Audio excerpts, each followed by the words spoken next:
Hello and welcome again. Last time we finished with the question, do I live according to my conscience and principles of morality, come what may? Or do I abdicate my responsibility and just run with the herd, even though that may be into the looming abyss? It is self-evident that except in very few cases, everyone has a conscience, and knows from their own personal experience, even from toddlerhood, when we have been subjected to arbitrary judgment, with which we may volubly have disagreed, even in full view of other people. The terrible twos tantrum, witnessed daily in shops and malls around the world, is evidence enough. Perhaps it's fortunate that virtually no one has a memory stretching back that far, so that we are spared the embarrassment of reliving those moments. Nonetheless, those displays of objection have moral validity, and we learn from them once we have understood that at that stage of life we actually need some supervision to avoid potentially serious harm to ourselves. We learn because we are basically all the same to not coercively enforce our wills upon others without their consent, as that is a serious breach of their personal autonomy, which we all need to exercise if we're going to succeed in acquiring or maintaining what Dutch philosopher Baruch Spinoza termed conatus. Conatus consists of the successful marrying of two concepts within our being. One, the desire to maintain our existence as long as we can, and two, the desire to improve its condition if possible. Spinoza, who was born in 1632, the same year as John Locke, arrived by an independent thought process at very similar conclusions to Locke concerning the basic inalienable needs, desires, or rights of human beings. As illustrated in quotes in earlier videos, Spinoza also reasoned correctly that these desires do not inevitably set rational beings against each other in a universal conflict for resources and power, as alleged by Hobbes. Rather, that people, by learning to respect each other's rights and cooperating sensibly, may uplift the benefit of the whole community by adhering to moral principles of behaviour, whereby the entire society may make progress, as though all of one mind, seeking the benefit of all, even while pursuing individual goals and desires. In refining these systems of thought, people like Locke and Spinoza were really dissecting and explaining in detail the moral principles which had led to the evolution of the common law from the careful observation of nature thousands of years before, and which had been upheld in Magna Carta.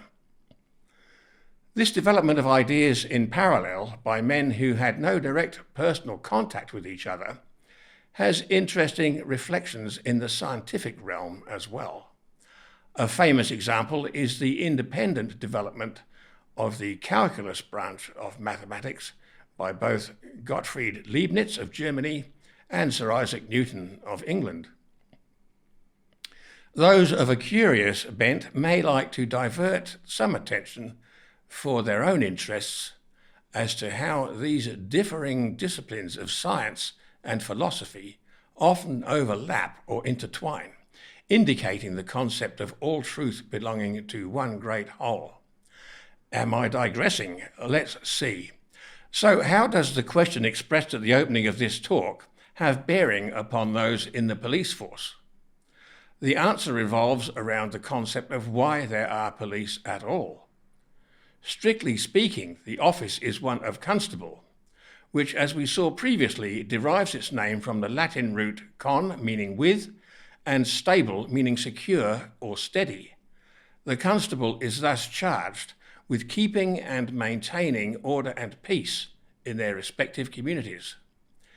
In Magna Carta, there is no lawful provision for either the Crown or the constabulary to be initiating court cases or prosecutions.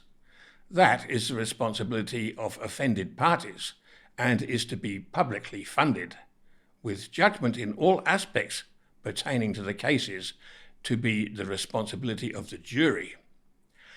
It follows, therefore, that if someone claiming to be a constable is initiating a court proceedings, they are automatically acting unlawfully, in breach of Magna Carta, which is a constitutional document specifying provisions regarding the application of justice. Similarly, magistrates and judges appointed by the government also operate without the law. They will refer to legislation in the form of acts and statutes when asserting their legal right to impose arbitrary and unjust punishment upon fellow crown subjects, but the entire edifice is a falsehood and riven with corruption and criminality, for which they will one day answer in properly, i.e. lawfully constructed jury courts. Shown here is a document which can be downloaded by anyone, but is specifically designed for people claiming to be constables, but who in fact operate every day in breach of their oaths of office. Let's go through these points now. They are designed to make you think, if you are a police officer who is currently only pretending to be a constable, about the true nature of what you are doing to those people who have entrusted you with a sacred duty. 1. Are you aware that much of your daily shift is spent in criminal activity or supporting the criminal activity of others? 2. Do you understand what the implications of this will be on your personal and family life when it becomes known to the general public, as it will? 3. Are you aware of the extreme seriousness of betraying daily the sanctity of your constable's oath? 4. Are you aware that such betrayal is classified as high treason under the law you are sworn to uphold, which is the constitution for the entire British Commonwealth, and carries the most severe penalties under the law? 5.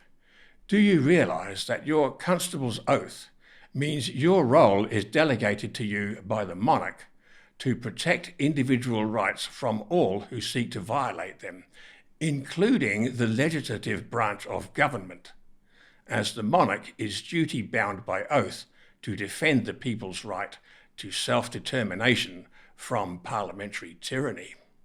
6. Are you aware that your oath of office is the thin blue line that separates lawful from criminal behaviour, and that without adherence to that oath, you no longer police by consent? 7. Do you understand that despite the presence of your weapons, badge and costume, you are in law no more than the equal of those you have sworn to protect? 8. Do you understand that by enforcing constitutionally repugnant legislation instead of the laws and customs you are sworn to protect, you become a professional aggressor for politicians, a crime punishable by up to 25 years in jail? 9. Do you understand that by justifying your actions as just doing my job to provide for my family, the income and assets acquired by your actions will eventually be classed as proceeds of crime, confiscated from your surviving family, and that it will all have been for nothing? 10. In the circumstances just described, what do you imagine will be your family's assessment of your legacy to them? 11. What do you suppose will be the personal consequences to you and your family when the numbers of people aware of your criminal activities reaches a tipping point? 12. To discover what you can do to cease the karmic damage you are doing to yourself and your family, and desist from inflicting criminal harm on those you swore to protect, examine the links shown over leaf and in the comments box of this video. This document will be produced as part of a campaign to influence the thinking of police officers to the point where they seriously rethink what they are doing and take action to cease and desist from their crimes. There is still plenty of work for constables to lawfully undertake in apprehending criminals who have actually broken the common law, in causing harm, loss, deception, or breaches of the peace. Indeed, the public would be very grateful if more attention was given to those issues than the current manic preoccupation with extorting revenue from individuals for offences where no one has been harmed in any way, most of which are resulting from breaches of unconstitutional legislation, not law. Before police officers who either see or hear of this video and or the accompanying document simply dismiss it as laughable, irrelevant, or take the never going to happen attitude, reflect on these points. Countless times throughout history, dictatorial governments have risen and fallen for various reasons.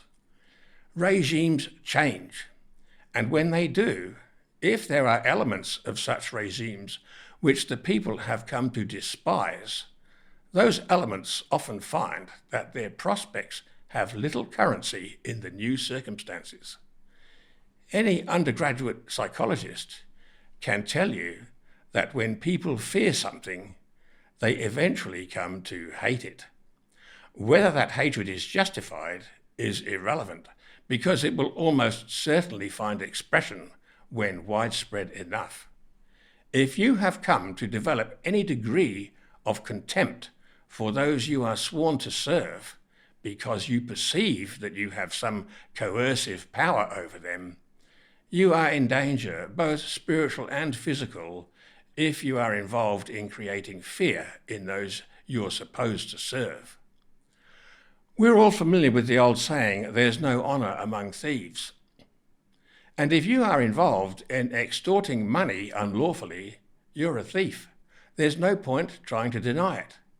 The invocation of Article 61 of Magna Carta on the 23rd of March 2001 absolutely confirms the criminality of anyone currently posing as a Crown official. And if you're not a Crown official, what are you? A corporate gun for hire is the most charitable spin that can be placed on it. But you're working for people in the unlawful corporation posing as government, who are in a completely different league as thieves. When they've achieved their goal of stealing almost everything they can from the people, are you expecting a fair share of the spoils? Better think again, maybe. Take a clue from Lenin. He used the Bolshevik ideologues as enforcers for his seductive doctrine of stealing power and wealth from the Tsars. But they soon found out what their reward would be when he reclassified them as useful idiots and imposed his own form of dictatorship. Where do you think Orwell got his idea for the men and the pigs in his classic book, Animal Farm? Do you want to be so classified when your job of terrorising and abusing your fellows is done? Take a good look and have a good hard think about the links in the comments box, especially the second one. Your corporate bosses are much more ruthless than you. So we see that there is no digression. It's impossible to escape the consideration of morality in our decisions, unless we want the consequences to be randomly destructive of our conatus. Make sure you pick the right side, officers. We're all running out of time, you included. Thank you for watching.